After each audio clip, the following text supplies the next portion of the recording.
Hey tú, ¿acaso sabías que? La mayoría de los mejores barcos de guerra de la Segunda Guerra Mundial, hablando tanto tecnológicamente como avanzados en su poder de artillería, eran por parte del bando del Eje.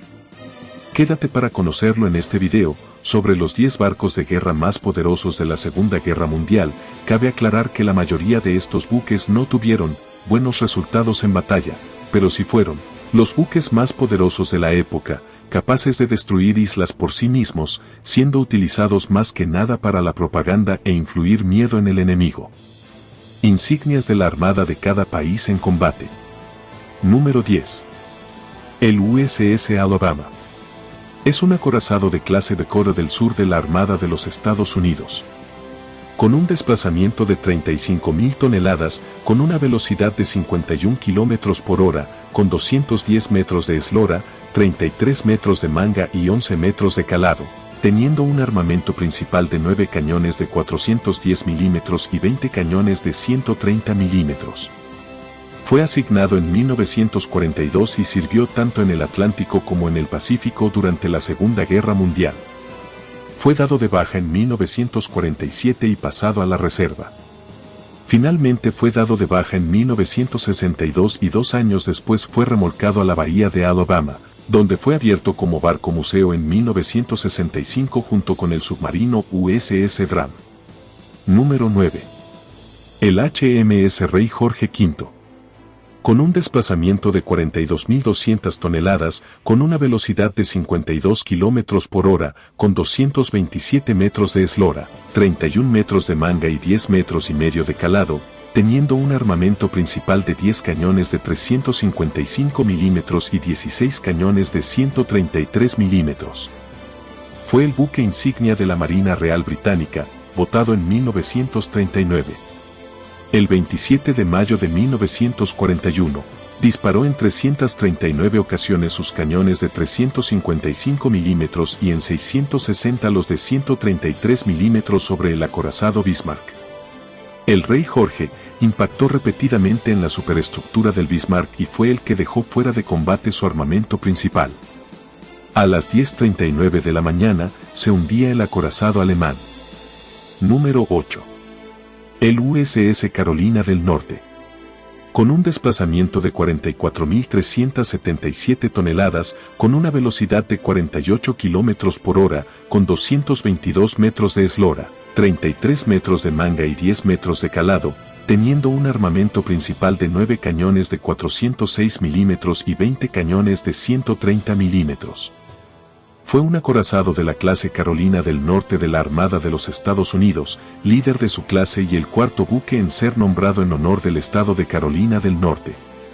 Fue el primer acorazado estadounidense de nueva construcción 13 años después de la finalización del USS Virginia del Oeste en 1923. Entró en servicio durante la Segunda Guerra Mundial y participó en todas las ofensivas navales importantes en el Teatro del Pacífico, para convertirse en el acorazado estadounidense más condecorado en la Segunda Guerra Mundial, acumulando 15 estrellas de combate. Número 7. El HMS Hood. Con un desplazamiento de 46.680 toneladas, con una velocidad de 57 km por hora, con 262 metros de eslora, 32 metros de manga y 10 metros de calado, teniendo un armamento principal de 8 cañones de 381 mm y 12 cañones secundarios de 140 mm. Fue el último crucero de batalla construido por la Real Armada Británica. Perteneciente a la clase Almirante ordenada a mediados de 1916, su diseño, revisado a fondo tras la batalla de Jutlandia y mejorado durante la construcción, todavía tenía serias limitaciones, razón por la que fue el único construido de una clase que habría de estar compuesta por 4 unidades. Recibió el nombre del almirante del siglo XVIII Samuel Hood. Las otras 3 unidades fueron canceladas en octubre de 1918, hundido por el acorazado Bismarck en la batalla del Estrecho de Dinamarca. Número 6. Acorazado nacionalista francés Richelieu, con un desplazamiento de 47.548 toneladas a plena carga, con una velocidad de 56 km por hora, con 248 metros de eslora, 35 metros de manga y 10 metros de calado, Con un armamento principal de 8 cañones de 381 milímetros y 9 cañones secundarios de 152 milímetros, prestó servicio en mayor medida al estado satélite del eje, la Francia de Vichy. El armisticio entre Francia y Alemania provocó en la Armada Real Británica temor de que la flota francesa fuera controlada por las potencias del eje, ya que el Reino de Italia era la potencia con mayor número de buques en el mar del mundo. Pensando que más la ayuda de la Armada francesa, las potencias del eje eran indestructibles en el mar Mediterráneo, motivo por el cual los torpederos del portaaviones HMS Hermes iniciaron el 8 de julio de 1940 un ataque sobre la flota francesa, del cual las potencias del eje resultaron victoriosas ante la superioridad numérica de los buques de las potencias del eje, principalmente Italia. El 24 de septiembre, el Richelieu luchó contra las fuerzas navales de los aliados en la batalla de Dakar. Tuvo lugar un duelo artillero entre el Richelieu y el acorazado británico HMS Barham, del cual el acorazado Richelieu le dio la victoria a las potencias del eje, sobrevivió a la guerra y fue desguazado en 1964. Número 5. El acorazado HMS Vanguardia. Con un desplazamiento de 48.500 toneladas, con una velocidad de 61 km por hora, con 258 metros de eslora, 38 metros de manga y 10 metros de calado, con un armamento principal de 8 cañones de 381 milímetros y 16 cañones secundarios de 133 milímetros. Fue un acorazado rápido británico construido durante la Segunda Guerra Mundial y puesto en comisión tras el fin del conflicto. Fue único en su clase, también el más grande, el más rápido y el último dreadnought de la Real Armada Británica, además del último acorazado construido en el mundo. Su diseño comenzó antes de la guerra porque la Real Armada previó que sería superada en número de acorazados por la combinación de los buques alemanes, italianos y japoneses a principios de los años 40. Además, en el nuevo buque podrían montar viejos cañones y torretas que tenían almacenados, con lo que sería rápidamente construido y equipado. El diseño de los acorazados clase Lion fue modificado para adaptarse a los diferentes tipos de armamento principal y ahorrar tiempo, pero el trabajo de diseño se interrumpió en varias ocasiones durante la guerra. Su diseño fue revisado muchas veces, incluso después de comenzar su construcción, para reflejar la experiencia en la guerra, lo que impidió que fuera terminado antes del fin del conflicto. Número 4. El acorazado USS Iowa. Con un desplazamiento de 45.000 toneladas, con una velocidad de 61 km por hora, con 270 metros de eslora, 33 metros de manga y 11 metros de calado, con un armamento principal de 9 cañones de 406 milímetros y 20 cañones secundarios de 127 milímetros. Fue el líder de su clase de acorazados y el cuarto buque de la Armada de los Estados Unidos en ser nombrado en honor del estado de Iowa. Debido a la cancelación de los acorazados clase Montana, el Iowa es el último líder de una clase de acorazados de los Estados Unidos y fue el único barco de su clase que operó en el Atlántico durante la Segunda Guerra Mundial. Con 9 estrellas de servicio en la Segunda Guerra Mundial y 2 estrellas de servicio en la Guerra de Corea.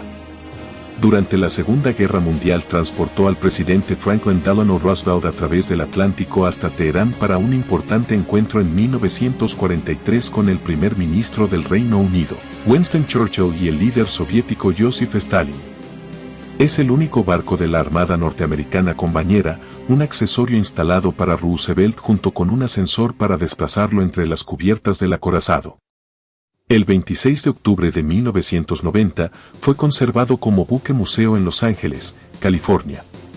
Un pequeño bonus para todos los amantes de la historia. Con un desplazamiento de 23.200 toneladas sin carga, con una velocidad de 65 km por hora, con 280 metros de eslora, 31 metros de manga y 7 metros y medio de calado. El portaaviones alemán Graf Zeppelin. Con un armamento principal de 16 cañones auxiliares de 150 milímetros, 12 cañones antiaéreos de 105 milímetros, 22 cañones antiaéreos de 37 milímetros y 28 cañones antiaéreos de 20 milímetros. El Graf Zeppelin fue un portaaviones de la Kriegsmarine, nombrado en honor del Graf Ferdinand von Zeppelin. Fue el único portaaviones alemán durante la Segunda Guerra Mundial. Su construcción fue ordenada el 16 de noviembre de 1935 y su quilla fue puesta el 28 de diciembre de 1936 en los astilleros de Kiel. Fue botado el 8 de diciembre de 1938, pero nunca fue completado ni puesto en servicio, y por supuesto nunca entró en combate. Destinado a llevar 50 aeronaves, de los cuales eran 20 cazas Messerschmitt Me-109T, 20 bombarderos en picado Yankee Ju-87E, más conocidos como cazabombarderos Stuka, muy famosos por sus sirenas, y 10 torpederos Fieseler Fi-167, tal vez su operación en el mar Mediterráneo pudo haber definido el destino de la guerra, pero nunca la sabremos. Número 3. El acorazado Vittorio Veneto, perteneciente a la clase Littorio. El Vittorio Veneto fue un acorazado italiano perteneciente a la clase Littorio. Sirvió en la Regia Marina durante la Segunda Guerra Mundial. Fue llamado así después de la victoria italiana en la Primera Guerra Mundial en la batalla de Vittorio Veneto. Con un desplazamiento de 45.752 toneladas a plena carga, con una velocidad de 56 km por hora, con 237 metros de eslora, 33 metros de manga y 10 metros y medio de calado, con un armamento principal de 9 cañones de 381 milímetros y 12 cañones secundarios de 155 milímetros, el Vittorio Veneto tomó parte en la batalla del Cabo Teulada, que ocurrió el 27 de noviembre de 1940, donde sus cañones de grueso calibre, 19 proyectiles en 7 salvas de largo alcance, causaron la retirada de los cruceros británicos. Durante la misión del 26 de marzo al 29 de marzo de 1941, el Vittorio Veneto participó en eventos dramáticos de la batalla del Cabo Matapán, luchando en la costa del Peloponeso, donde, tras asustar a un escuadrón de naves británicas cerca de la isla de Gavdos e infligir un daño menor en ellas, recibió el impacto de un torpedo, lo que le obligó a volver a su base en Tarento. Sobrevivió a la guerra. Fue desguazado en 1948. Número 2. El acorazado nacionalsocialista Bismarck, insignia de la Armada del Tercer Imperio Alemán.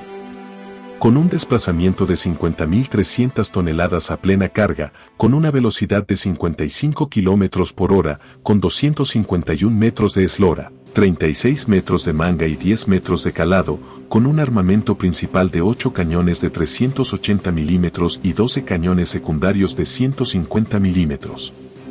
El Bismarck fue el primero de los 2 acorazados de la clase Bismarck de la Marina de Guerra alemana, la Kriegsmarine, durante la Segunda Guerra Mundial. Nombrado así en honor del canciller Otto von Bismarck, promotor de la unificación alemana en 1871, el buque fue puesto en grada en los astilleros Blohm y Bass de Hamburgo en julio de 1936 y botado 2 años y medio después, en febrero de 1939. Se completó en agosto de 1940, cuando entró en servicio en la Armada alemana. Junto con su gemelo Tirpitz, fue el acorazado más grande jamás construido por Alemania y uno de los mayores votado por cualquier armada europea. Hundió al acorazado Hood de la Armada Real Británica y causó grandes daños al nuevo acorazado el HMS Princesa de Gales, en la batalla del Estrecho de Dinamarca, un golpe duro para la moral de los aliados en ese momento. La destrucción del Hood desencadenó una búsqueda incesante del acorazado alemán por parte de la Armada Real Británica, que desplegó para ello docenas de barcos. 2 días después, mientras navegaba hacia las costas de la Francia ocupada, el Bismarck fue atacado por aviones torpederos del portaaviones HMS Ark. Un torpedo destrozó uno de los timones del acorazado alemán, lo que imposibilitó que maniobrase. La mañana siguiente, el inmovilizado Bismarck fue atacado y neutralizado por el intenso fuego de 7 buques británicos, tras lo que su tripulación lo echó a pique y se hundió con gran pérdida de vidas. Si lo vemos de una manera imparcial, una batalla que se ganó sin honor, pues eran varios buques y aviones, para solo un objetivo. Número 1. El acorazado Yamato de la Armada Imperial Japonesa. El Yamato fue un acorazado de la Armada Imperial Japonesa durante la Segunda Guerra Mundial. Era líder de la clase Yamato y junto con su buque gemelo, el Musashi, Fue el acorazado más pesado y fuertemente armado jamás construido gracias a su desplazamiento de 72.800 toneladas a plena carga y sus 9 cañones de 460 milímetros, 12 cañones secundarios de 155 milímetros y 24 cañones de apoyo de 25 milímetros, con 263 metros de eslora, 39 metros de manga y 11 metros de calado, con una velocidad de 50 kilómetros por hora. Nombrado en honor de la antigua provincia japonesa de Yamato, el barco fue puesto en grada el 4 de noviembre de 1937 y entregado formalmente una semana después del ataque japonés a Pearl Harbor en 1941. El Yamato fue diseñado para hacer frente a un buque de similares características artilleras o varias unidades menores de la Armada de los Estados Unidos, el principal rival marítimo del Imperio del Japón en el Pacífico. Sin embargo, paradójicamente el ataque a Pearl Harbor sepultó para siempre el concepto de la supremacía del acorazado. A lo largo de 1942 actuó como buque insignia de la flota combinada japonesa y en junio de 1942 el almirante Isoroku Yamamoto dirigió desde su puente la desastrosa, para Japón, batalla de Midway. El Musashi lo sustituyó como buque insignia de la flota combinada a inicios de 1943, y el Yamato empleó el resto de ese año y gran parte de 1944 desplazándose entre las islas Truk y el puerto de Kure en respuesta a las amenazas estadounidenses. A pesar de estar presente en la batalla del Mar de Filipinas, el Yamato no participó en la misma, y la única ocasión en que disparó sus armas principales a objetivos de superficie enemigos fue en octubre de 1944, cuando lo enviaron a atacar a las fuerzas estadounidenses que invadieron las islas Filipinas durante la batalla del Golfo de Leyte. A punto de conseguir la victoria, las fuerzas japonesas se retiraron creyendo que se estaban enfrentando a una flota de transporte estadounidense completa en lugar de a un pequeño grupo de escolta, que era lo único que se interponía entre el Yamato y los vulnerables transportes de tropas. Durante 1944 la balanza del poder naval en el Pacífico se inclinó en contra de Japón, y a principios de 1945 la flota nipona debió permanecer en puerto por la crítica escasez de combustible. En abril de este último año, en un desesperado intento para frenar el avance aliado, el Yamato fue enviado a la isla de Okinawa con la misión de intentar protegerla de la invasión y combatir hasta el final. Sin embargo, submarinos y portaaviones de la Armada estadounidense descubrieron su grupo de combate al sur de Kyushu, y el 7 de abril de 1945 fue atacado y hundido por aviones bombarderos y torpederos de un portaaviones de los EEU, lo que provocó la muerte de la mayor parte de su tripulación. Décadas después de la guerra el acorazado Yamato ha sido recordado en Japón con monumentos, un museo, réplicas, series animadas y películas, muestra de su extraordinaria importancia en la cultura del país del sol naciente. Si se preguntan, ¿por qué hablamos más de los buques de guerra del bando del eje? Es porque de cierta manera ellos despiertan una mayor curiosidad y también, porque en su momento fueron los pilares del miedo y terror por parte de las potencias del eje, sin olvidar que su tecnología era muy superior a la norteamericana e inglesa.